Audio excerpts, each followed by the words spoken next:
The testimony seal the law among my disciples. Bind up the testimony, seal the law among my disciples. To the law and to the testimony, if they speak not according to this word, according to this word, if they speak not according to this word, according to this word, if they speak not according to this word, it is because there is no light in them.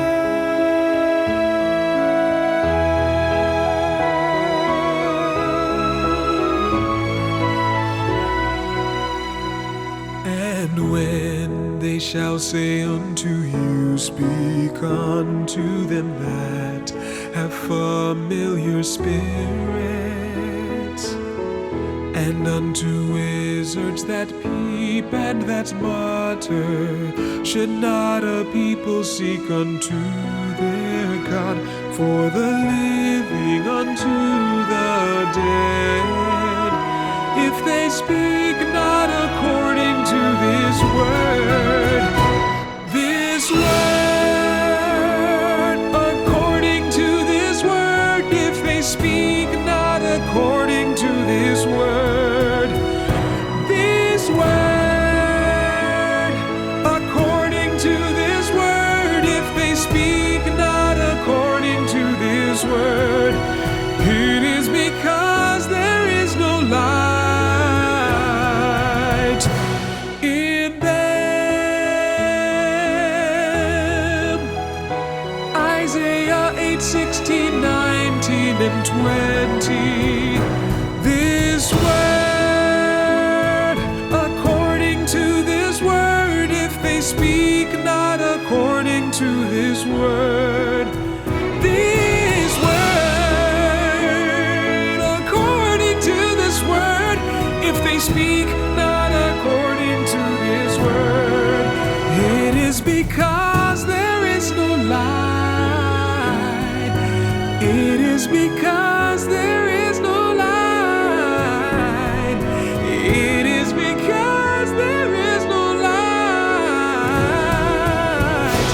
in them.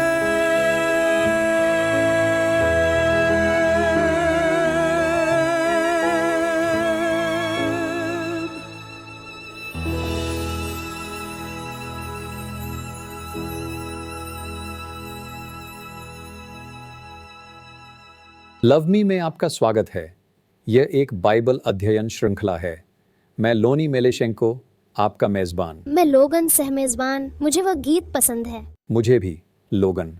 अब हम अपने दूसरी आज्ञा के अध्ययन को शब्द के माध्यम से जारी रखते हैं। ईश्वर अपने पवित्र शब्द के महत्व पर ध्यान देते हैं। तो चलिए अध्ययन करें।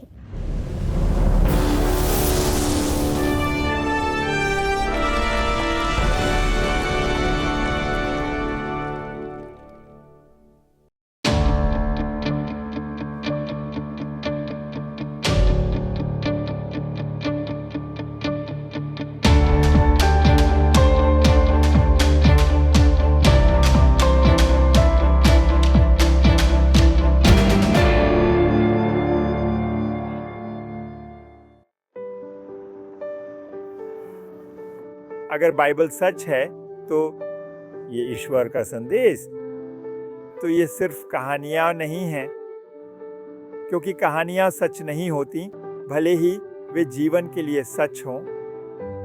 मैं वैज्ञानिक हूँ, मुझे भरोसा नहीं है, मैं कहानियों पर भरोसा नहीं कर सकता। लेकिन अगर हम मानते हैं कि बाइबल असली चीज़ है तो आप उस बड़े हाथी को नज़रअंदाज नहीं कर सकते। आप बाइबल के पहले अध्याय को पार नहीं कर सकते बिना आमने सामने आए। तख्त, बड़ा हाथी, विकास, ब्रेक टाइम जब कोपरनिकस ने एक क्रांतिकारी अवलोकन किया कि पृथ्वी सूर्य के चारों ओर घूमती है, उसे पवित्र शास्त्र से कड़ी फटकार मिली। मार्टिन लूथर और पोप द्वारा, जो सबसे अच्छे दोस्त नहीं थे, कई लोग जैसे लूथर और पोप एक लेखक की ऐतिहासिक पुनरावृत्ति को वैज्ञानिक व्याख्या, विज्ञान का एक इतिहास और इतिहास का एक विज्ञान हो सकता है, लेकिन ये अलग हैं।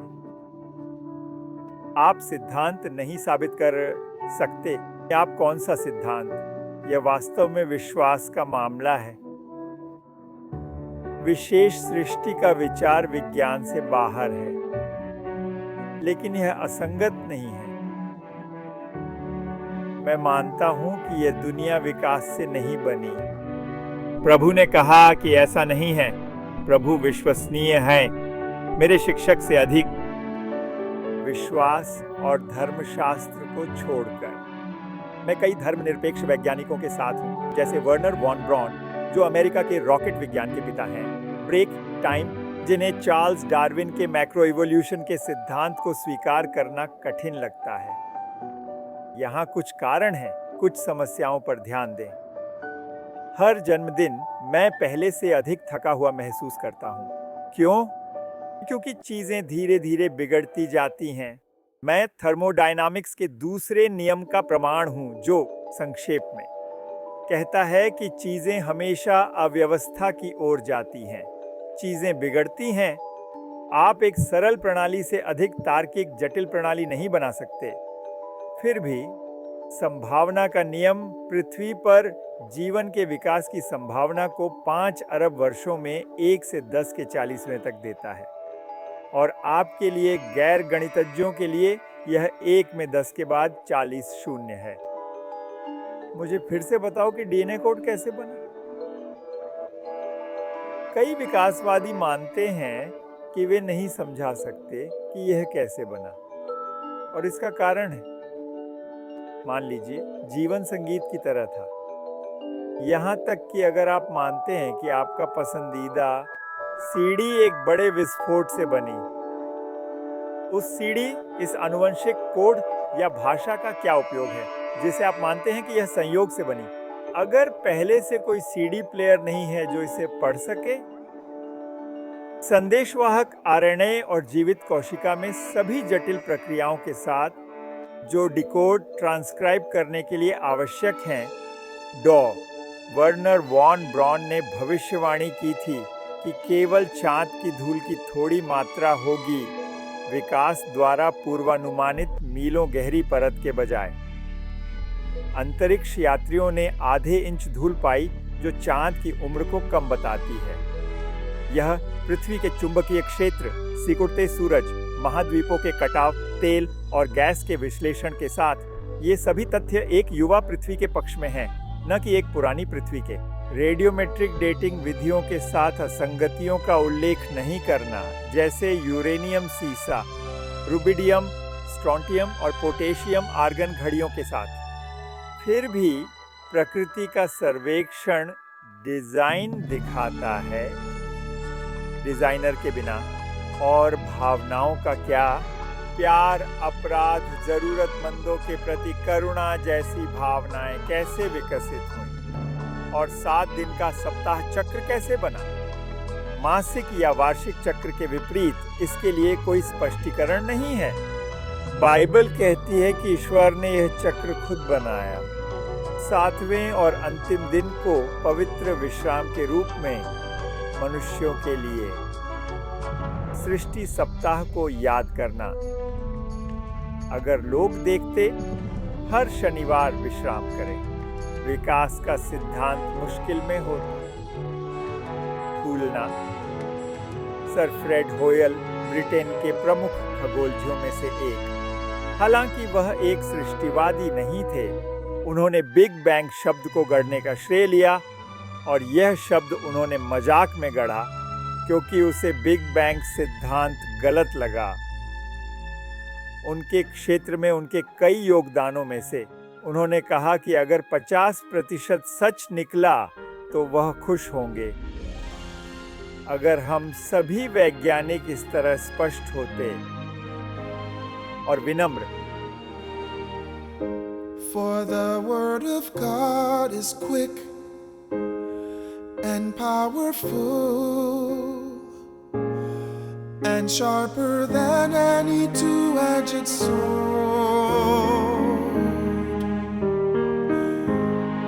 The word of God is quick and powerful and sharper than any two-edged sword,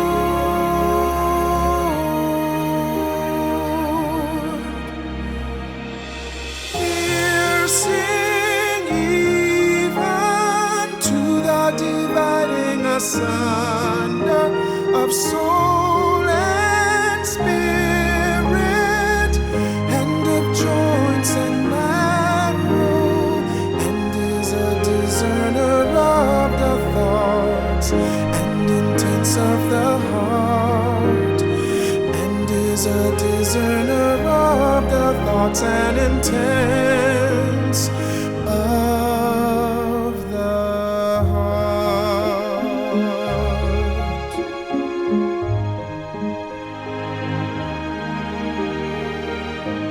For the word of God is quick and powerful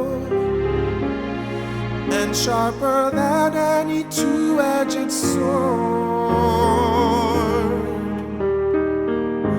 For the word of God is quick and powerful and sharper than any two-edged sword,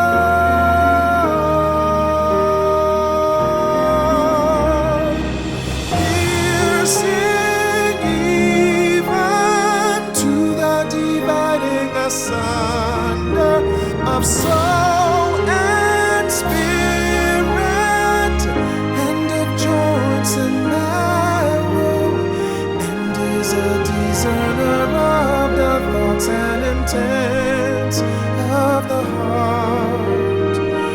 Hebrews 4 verse 12. The word of God is powerful.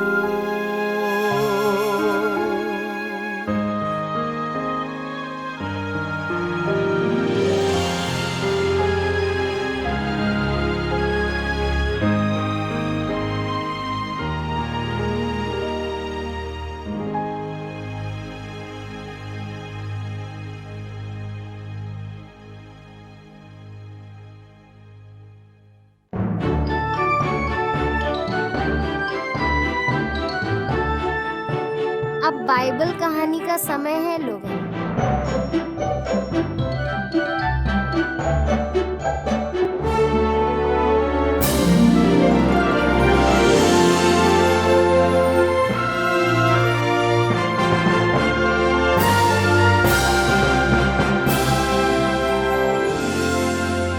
अब हम लोगन से मिलेंगे। Bible विडंबनाओं से भरी किताब है, इस पर सोचें।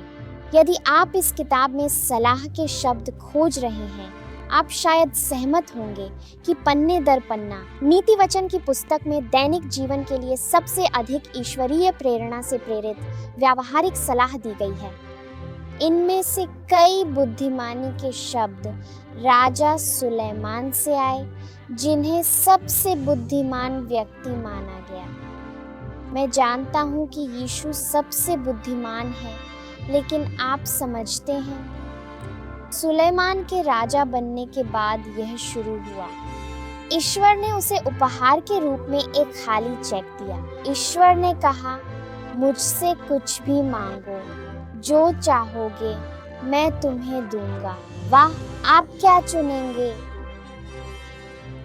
सुलेमान अमीर या लंबा जीवन चुन सकते थे, या दुश्मनों को चुप कराने, लेकिन उसने इसके बजाय ईश्वर से समझने वाला दिल और सही और गलत को पहचानने की बुद्धि मांगी, अपनी जाति का नेतृत्व। क्या एक अनुरोध था। ईश्वर उसकी प्रार्थना सुनकर बहुत खुश हुए और सुलेमान को बाकी सब चीजें दी, धन, लंबी उम्र, दुश्मनों को चुप कराना और सबसे बुद्धिमान व्यक्ति बनना। ओह, काश यही कहानी का अंत होता, लेकिन ऐसा नहीं है।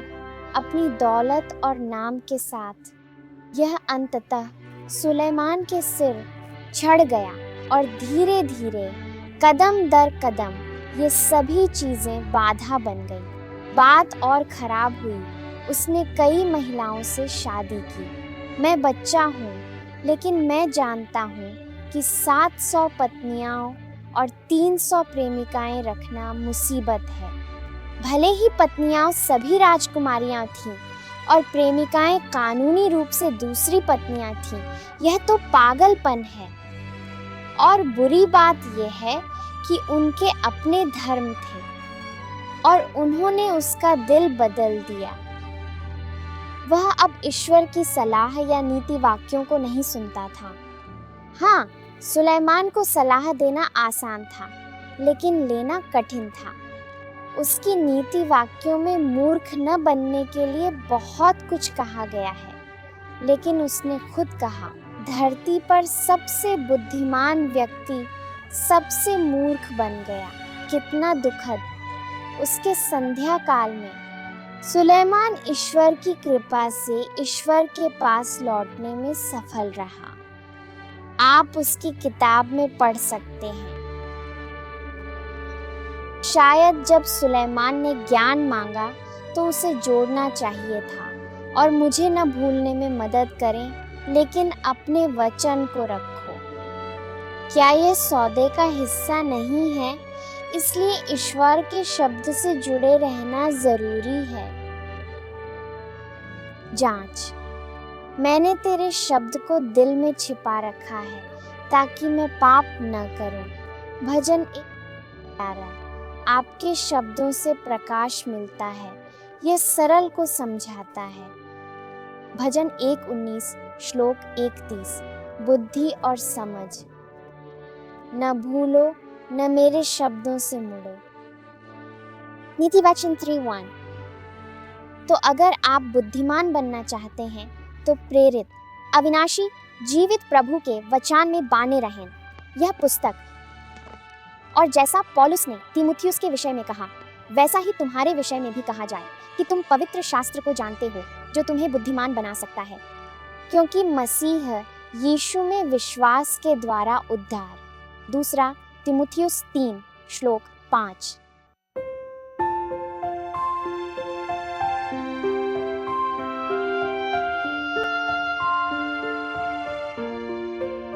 और अब यहाँ जेरी। आज हम 4 सवालों या परिस्थितियों पर चर्चा करेंगे जिनमें आपको यह तय करना है कि आप सहमत हैं या असहमत। चलिए शुरू करते हैं। स्थिति नंबर 1, आप बाइबल पढ़ते हैं और प्रभु कहते हैं कि शिक्षा पाते हैं। फिर आप अपने पादरी या एक धार्मिक गुरु को देखते हैं जो कहते हैं कि जो आपने पढ़ा है उस पर विश्वास न करें क्योंकि एक देवदूत ने उन्हें उल्टा बताया। आप किस पर विश्वास करेंगे? बाइबल या भविष्यवक्ता जो कहते हैं कि देवदूत ने उन्हें बताया है? स्थिति नंबर 2, आप बाइबल के दिनों में हैं। आप एक भविष्यवक्ता के पास रहते हैं। आपको त्वचा रोग हो जाता है और आप मदद मांगते हैं। वह आपको एक अपमानजनक उपचार करने के लिए कहते हैं। आप क्या करेंगे? प्रश्न नंबर 3, यहाँ एक कथन है, सहमत या असहमत धूल भरी बाइबलें गंदगी की ओर ले जाती हैं। आपके अनुसार बाइबल पर विश्वास करने का सबसे अच्छा कारण कौन सा है? ए, इसे विश्वास से स्वीकार करें, यही हम कर सकते हैं। बी, परंपरा से स्वीकार करें, यही तरीका है जिस पर हमें माँ के धर्म पर पाला गया। सी, इसे नैतिक मूल्यों के लिए एक अच्छे पाठ के रूप में स्वीकार करें, भले ही यह तथ्य पर आधारित न हो। डी, कुछ और। अपने उत्तरों को देखिए, मैं वापस आऊंगा।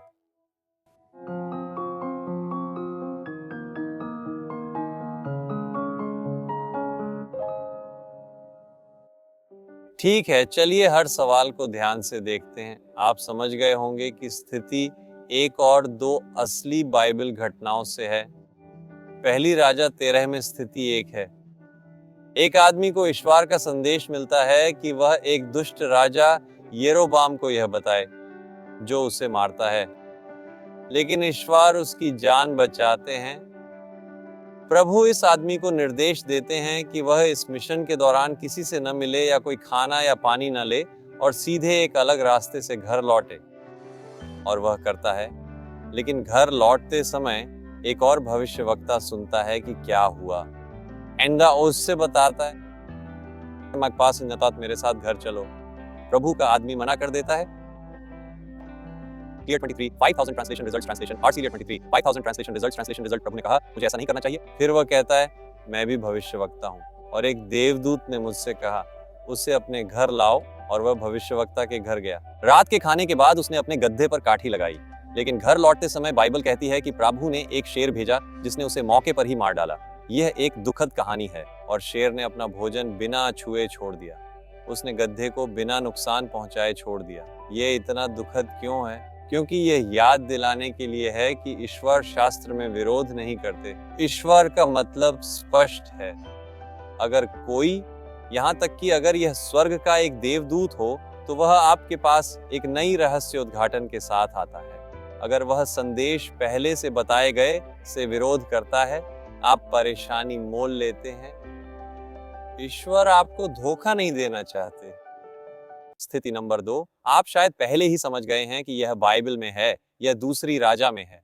अध्याय 5 नमान की कहानी है, जो सीरियाई सेना का कमांडर है। वह भविष्यवक्ता एलीशा के पास उपचार की तलाश में आया। एलीशा ने दरवाजा खोलने की परवाह नहीं की, लेकिन अपने सेवक को भेजा कि जनरल नमान को बताएं कि वह बहुत गंदे, अस्वास्थ्यकर, कीचड़ वाले जॉर्डन नदी में 7 बार जाए। 7वें डुबकी के बाद उसकी कुष्ठ रोग गायब हो गई। प्रश्न 3, धूल भरी बाइबलें गंदगी लाती हैं।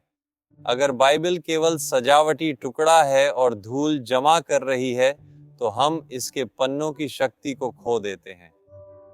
और अंत में 4, अगर आपने ए या बी का उत्तर दिया, विश्वास और परंपरा दोनों ही खराब हैं। अगर आप अपने नए लग्जरी वाहन को एक कार्डबोर्ड पुल पर चलाते हैं जिसे स्कॉच टेप से जोड़ा गया है, और आपको विश्वास है कि वह सहारा देगा, क्या वह विश्वास आपको सुरक्षित पार करने में मदद करेगा? ये मुझे नहीं लगता। अगर मुझे एक मजबूत पुल और एक मजबूत विश्वास के बीच चुनना हो, तो मुझे मजबूत पुल चाहिए। तो मेरे उत्तर का प्रश्न 4 है, डी। मैं आपको 5 कारण बता सकता हूं कि बाइबल स्टील से बनी है, न कि कार्डबोर्ड या जो स्कॉच टेप से बंधा है। सबसे कंपेलिंग कारण इसकी अद्भुत भविष्यवाणियां हैं।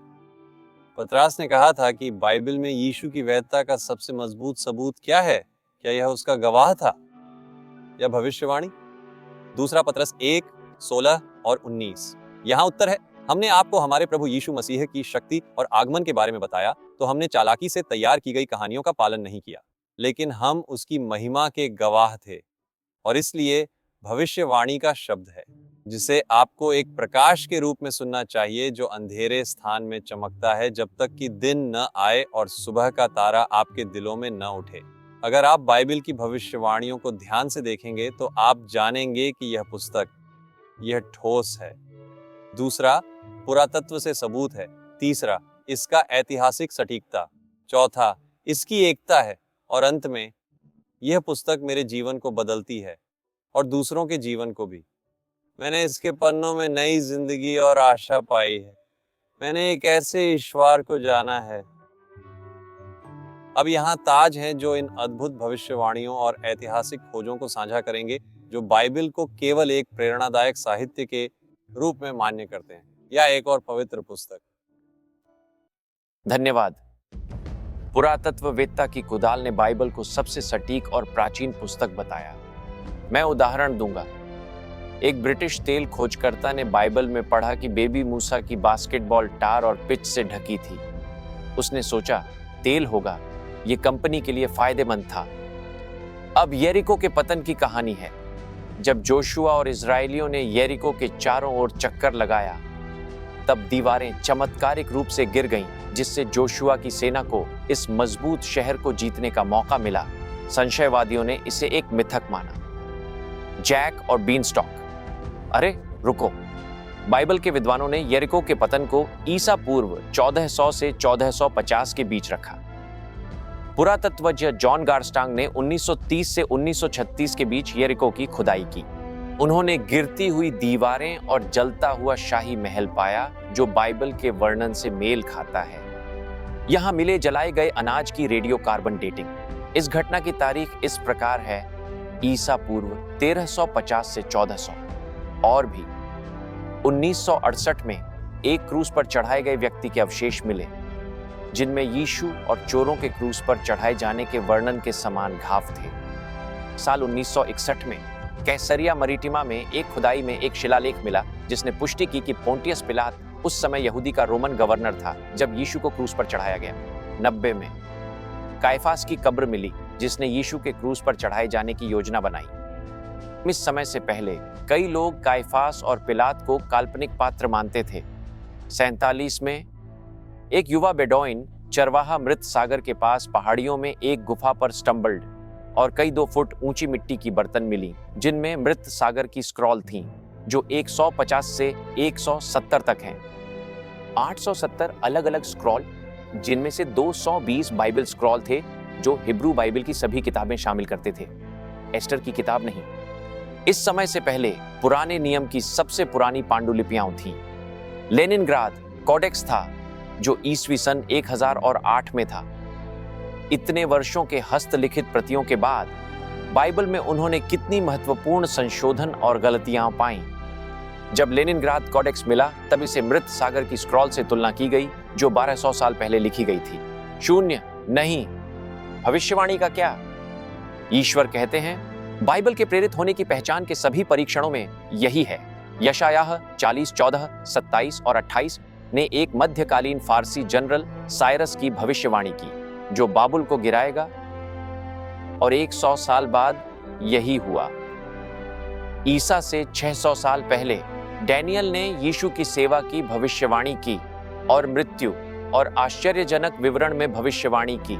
4 अगली सार्वभौमिक साम्राज्यों बाबुल, मेदो फारसी, ग्रीस जिसमें इसके 4 भागों में टूटने का भी उल्लेख है, साथ ही रोम, अंतिम साम्राज्य कैसे टूटेगा और कैसे यूरोप के शासक एकजुट होने का प्रयास करेंगे। साम्राज्य को फिर से एकजुट करने के लिए विवाह, युद्ध या राजनीतिक प्रयास। अटिला, जेंगिस खान, नेपोलियन, हिटलर और अन्य ने अगला साम्राज्य बनने की कोशिश की। डैनियल ने कहा कि वे असफल होंगे और यही हुआ। भविष्यवाणियां इतनी सटीक हैं कि आलोचक कहते हैं कि डैनियल की पुस्तक नहीं लिखी गई। डैनियल ने 6ठी सदी ईसा पूर्व में लिखा, लेकिन यह किसी लेखक द्वारा मक्काबियों के समय में 400 साल बाद लिखा गया। अन्यथा इतनी सटीक भविष्यवाणियां कैसे? आलोचकों ने कहा कि डैनियल की पुस्तक में बाबुल का अंतिम राजा बेलशज्जर था। प्राचीन स्रोतों ने बाबुल के राजाओं की सूची में नबोनिद को अंतिम राजा बताया और कभी भी बेलशज्जर का उल्लेख नहीं किया। इसलिए वह एक काल्पनिक पात्र था और इसलिए डैनियल की पुस्तक एक धोखा थी। और 1924 में पुरातत्वज्ञ सिडनी स्मिथ ने नबोनिद का विवरण प्रकाशित किया जिसमें क्यूनिफॉर्म तालिकाएं मिली, जिससे यह स्पष्ट हुआ कि नबोनिद दल अपने बड़े बेटे को सौंपा जिसका नाम बेलशज्जर था। बाद में खोजों ने पुष्टि की कि वे सहराजा के रूप में शासन करते थे। नबोनिद तिमा में रहते थे जबकि बेलशज्जर मुख्य कमांडर के रूप में बाबुल में रहते थे। 5वीं से पहली सदी ईसा पूर्व की ग्रीक साहित्य में कभी भी बेलशज्जर का नाम नहीं लिया गया, इसलिए 2री सदी ईसा पूर्व के लेखक के लिए उसका नाम बनाना असंभव था। यदि इस लेखक ने डैनियल की पुस्तक लिखी,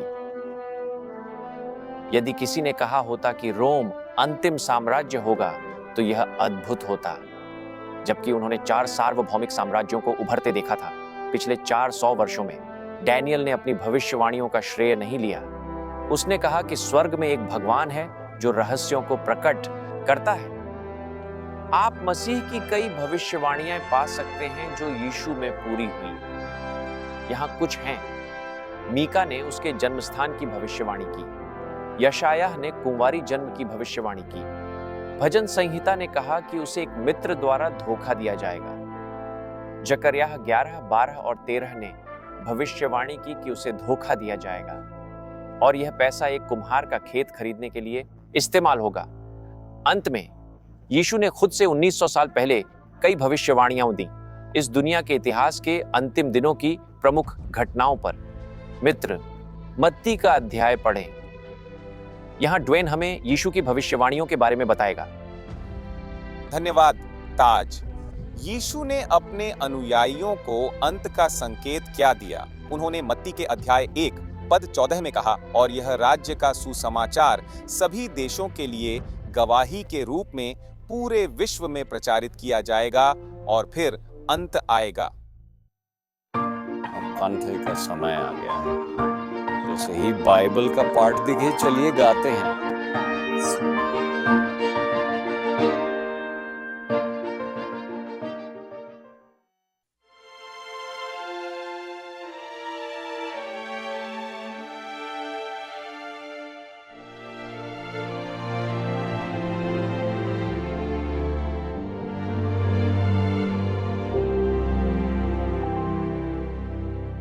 And this gospel of the kingdom shall be preached in all the world for a witness unto all nations.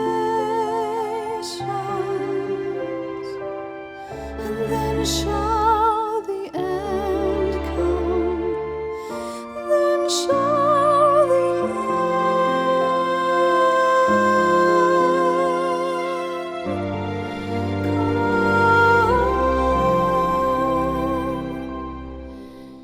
and this gospel of the kingdom shall be preached in all the world for a witness unto all nations. And then shall the end come. Then shall the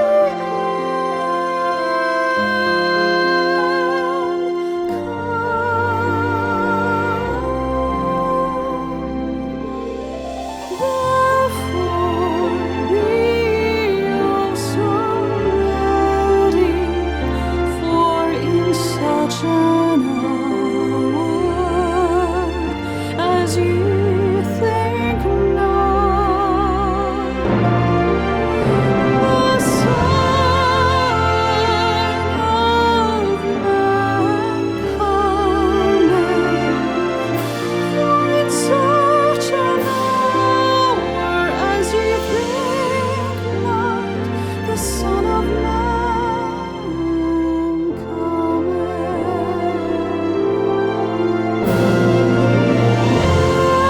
Therefore be also ready, for in such an hour as ye think not, the Son of Man cometh.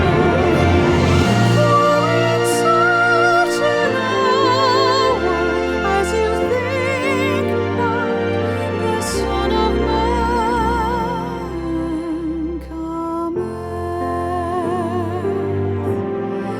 Matthew 24:14 and 44. Therefore be also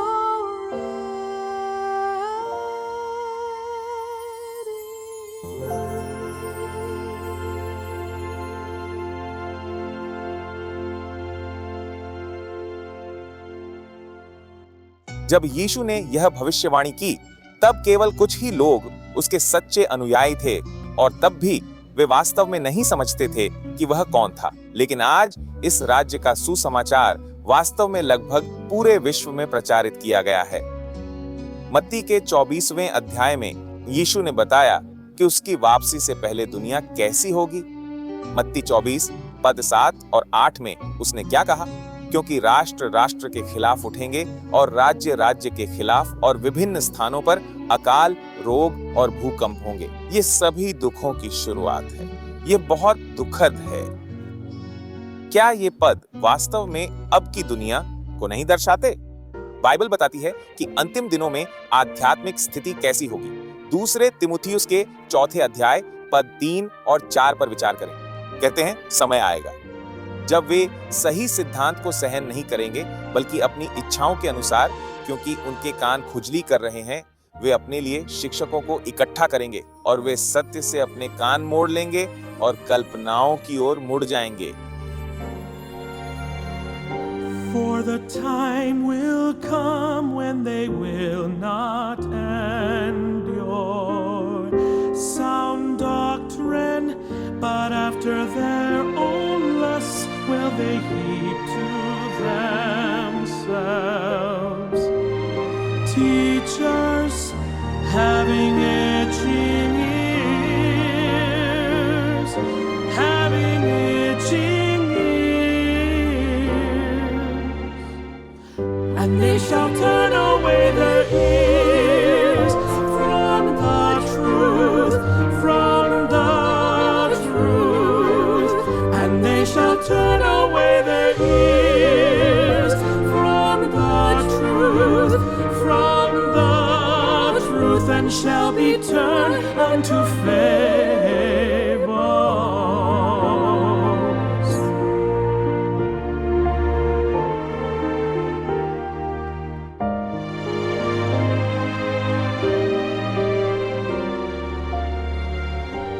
For the time will come when they will not endure sound doctrine, but after their own lusts will they heap to themselves teachers having itching ears, having itching ears, and they shall turn away their ears from the truth, and they shall turn away their ears from the truth, and shall be turned unto fables.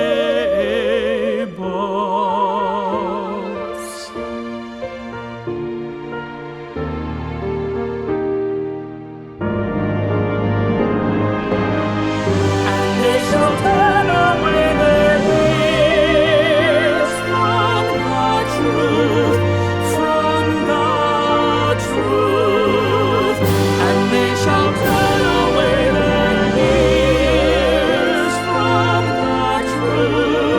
from the truth, and shall be turned unto fables.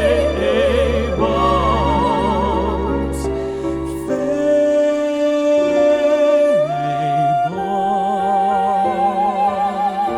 2 Timothy 4:3 and 4.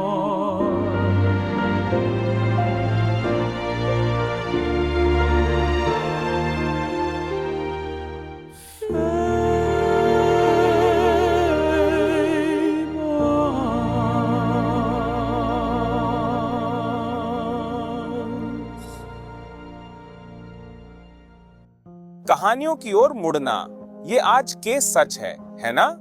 अक्सर ये कहानियां वही होती हैं जो लोग सुनना चाहते हैं। एक धर्म जो उनकी इच्छाओं को पूरा करता है। 5000 ट्रांसलेशन रिजल्ट जो जरूरी नहीं है कि यहोवा यही चाहता है। अक्सर इसमें समझौता होता है, अपने तरीके से करना, जो ईश्वर ने कहा है उसके विपरीत। यह एक खतरनाक जाल है। यह सच है दोस्त, यह हमें दूसरे आदेश की ओर ले जाता है। प्रभु स्पष्ट रूप से बताते हैं कि क्या नहीं करना है और क्यों। जब आप पूजा करते हैं तो तराशे हुए चित्र मत बनाओ, उनके सामने मत झुको।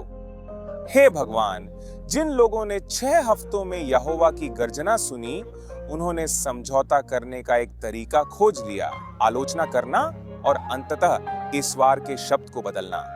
बाइबल कहती है कि यह मानसिकता अंतिम दिनों में महामारी का रूप ले लेगी। क्या आप पूजा करते समय तराशे हुए चित्रों के सामने झुकते हैं? ओह, मैं सिर्फ मूर्तियों की बात नहीं कर रहा, बल्कि सामाजिक मानदंडों के साथ चलने की बात कर रहा हूँ। विभिन्न दार्शनिकताओं के साथ चलने की बात कर रहा हूँ जो ईश्वर के शब्द के खिलाफ हैं। प्रकाशित वाक्य में हमें ईश्वर की आराधना करने के लिए कहा गया है क्योंकि वह सृष्टिकर्ता है। फिर मैंने देखा कि एक और स्वर्गदूत उड़ रहा है। उसके पास सुसमाचार है जिसे पृथ्वी पर हर राष्ट्र को प्रचारित करना है। उच्च स्वर में कहते हुए, भगवान से डरो और उसे महिमा दो, उसका न्याय का समय आ गया है। और उसकी पूजा करो जिसने स्वर्ग और पृथ्वी, समुद्र और जल के स्रोत बनाए। अब आराधना के बारे में प्रकाशित वाक्य में और क्या है? देखो, प्रकाशित वाक्य अध्याय 13 में एक और पशु पृथ्वी से आ रहा है। उसके पास 2 सींग थे और वह अजगर की तरह बोलता था, और वह पहले पशु की सारी शक्ति का प्रयोग करता है और पृथ्वी को प्रेरित करता है। वह उन लोगों को पहले पशु की पूजा करने के लिए प्रेरित करता है। And I beheld another beast coming up out of the earth, and he had 2 horns like a lamb, and he spake as a dragon, and he exerciseth all the power of the first beast before.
Bible बताती है कि किसकी आराधना करें, किसकी नहीं।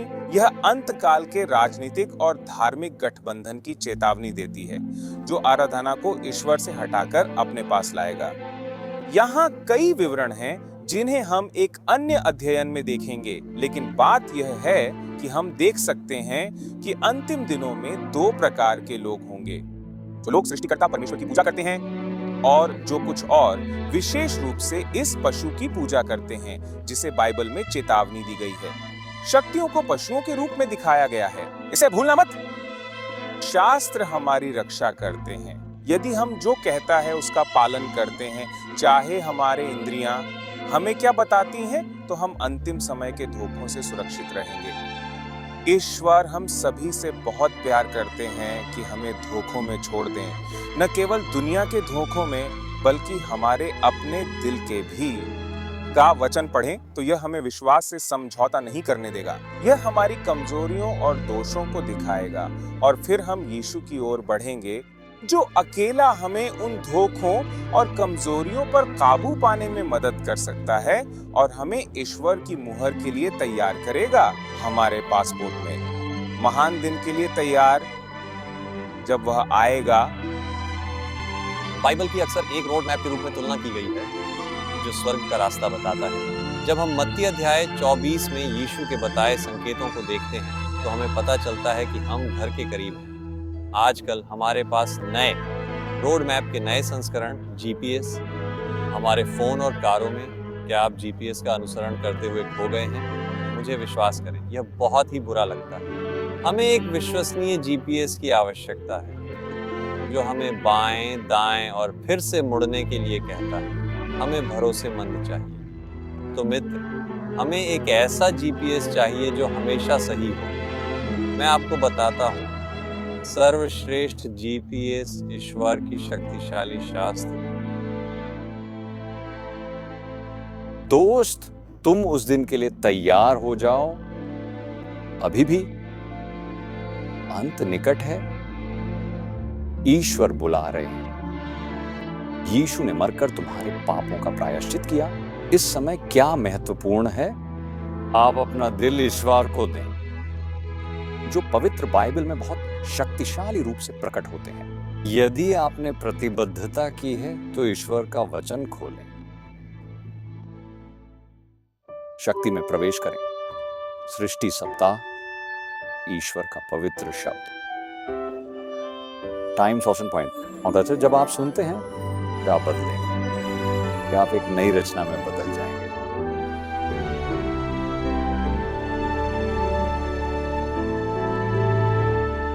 In the beginning was the Word, and the Word was with God, and the Word was God. The Word was God. The same was in the beginning with God.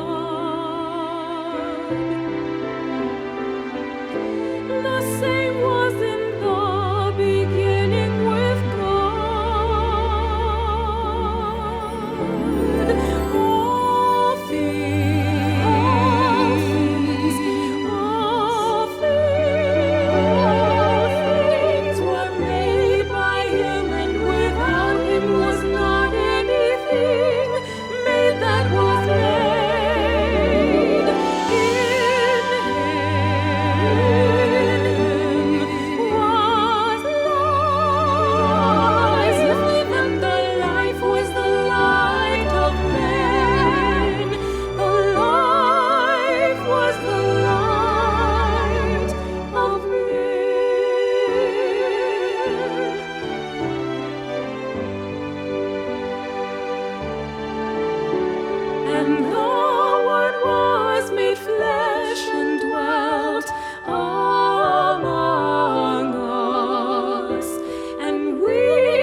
The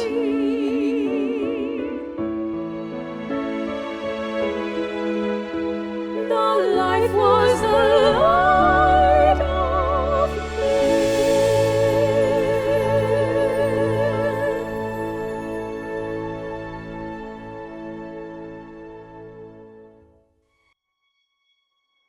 क्या आप अंधेरे में गए और प्रकाश नहीं मिल सका? यीशु कहते हैं, मैं इस संसार की रोशनी हूं। ईश्वर ने यह दी है।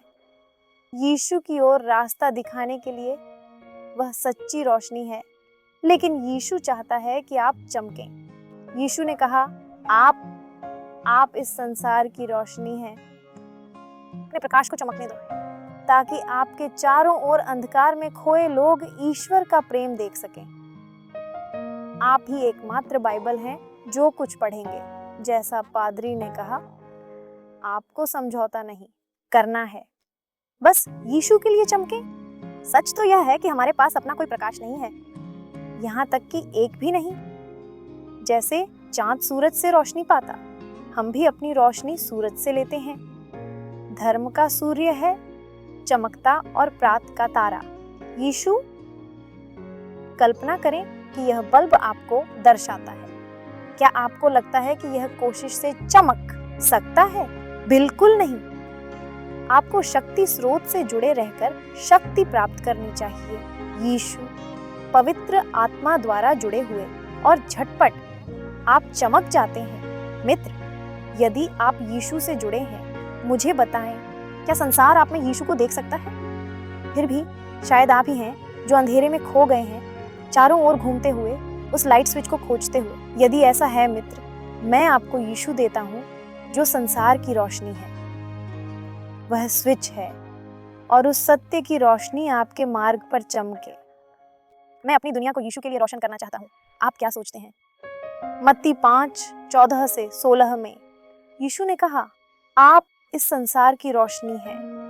अपनी रोशनी लोगों के सामने चमकने दें, ताकि वे देखें और पिता की महिमा स्वर्ग में हो।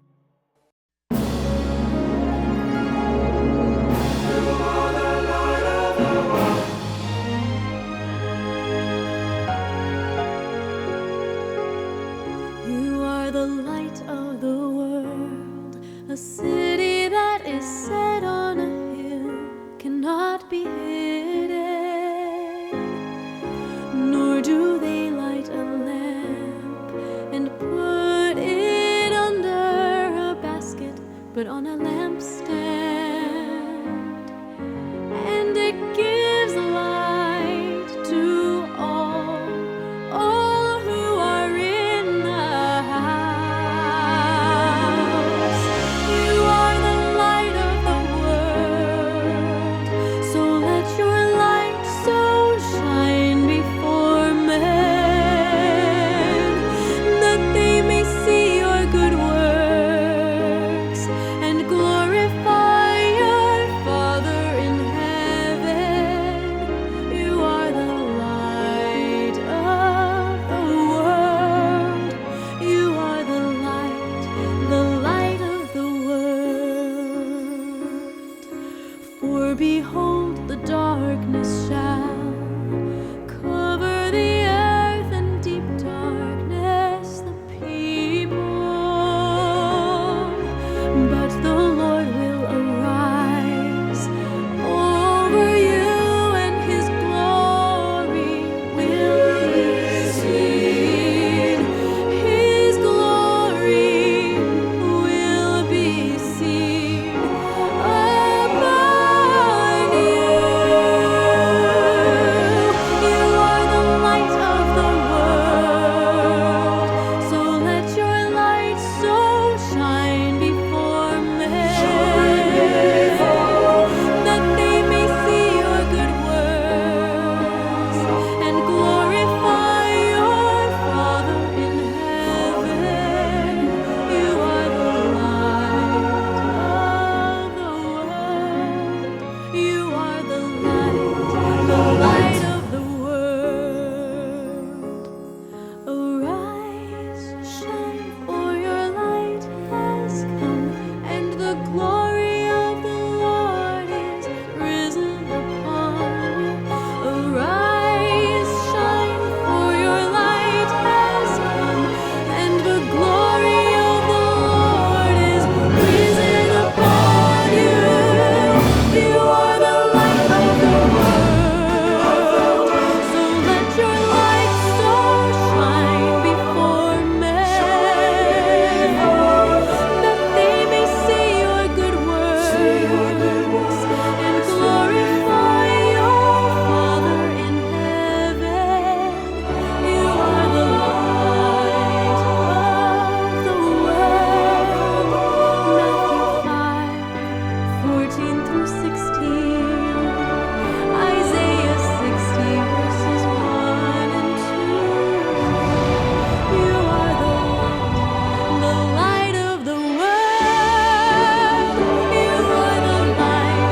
हमें प्रार्थना करनी चाहिए, हे ईश्वर, हमें बाइबल देने के लिए धन्यवाद। हमारे पांव के लिए दीपक और हमारे मार्ग के लिए उजियाला बनो, और अंधकार में प्रकाश की तलाश कर रहे उस व्यक्ति के लिए उन्हें यीशु जो दुनिया का प्रकाश है दिखे, जिसके नाम से। आमीन। अगली बार तक याद रखें इस शब्द से, तुम अपने प्रभु से अपने दिल से प्रेम करो और आत्मा से और अपने मन से और ताकत से पड़ोसी से जैसे खुद से।